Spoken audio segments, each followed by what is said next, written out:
I find this story really sad. I think it's a lovely story, but it does have a sad ending. And sometimes when I'm reading it, I cry. But I hope you enjoy it, and here it is now. The Big Ugly Monster and the Little Stone Rabbit by Chris Wormell. Once, in a cave, there lived a big ugly monster, perhaps the ugliest monster in the whole world. This is the cave. And in this picture, the monster is just about to come out. So be careful when you turn the page. There he is. Pretty ugly, eh? Just look at those nostril hairs. Of course, this is only a picture, so you're not getting the whole effect. You're not getting the ugliness at full strength. It was pretty powerful. He was so ugly that all the animals and birds ran and flew away as soon as they saw him. He was so ugly that the flowers dropped their petals, and the trees shed their leaves, and even the grass turned brown and withered and died. He was so ugly that if he looked up at the blue sky on a sunny day, it would most likely turn grey and pour with rain, or even snow. He was so ugly that if he stepped into a pond for a swim, it would instantly dry up with a hiss of steam. That's how ugly he was. All around the monster's cave there was not a single living thing. It was such a sad and desolate place. And do you know? The monster was sad and desolate too. For though he was horrible and ugly on the outside, he wasn't on the inside. On the inside, he was lonely. He just wanted someone to talk to.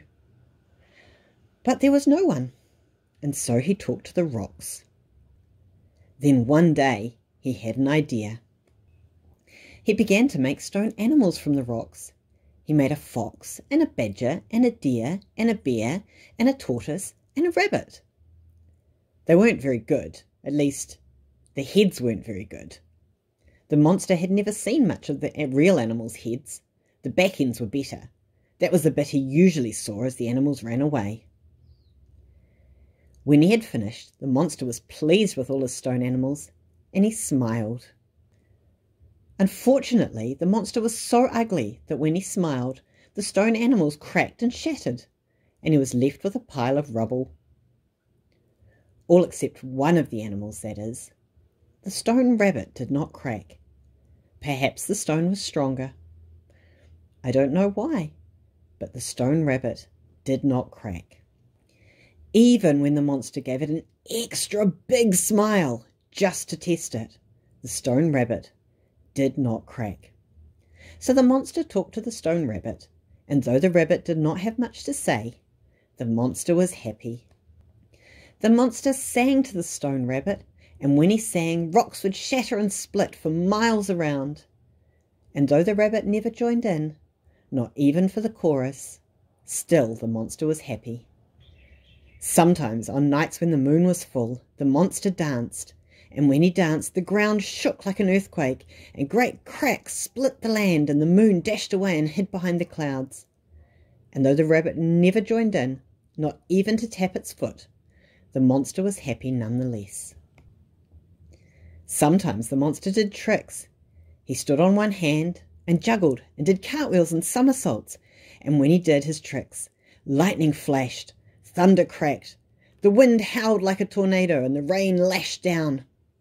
And though the rabbit never joined in, unless you count playing statues, the monster was happy nonetheless. Years and years passed by, and the monster talked and sang and danced and did his tricks.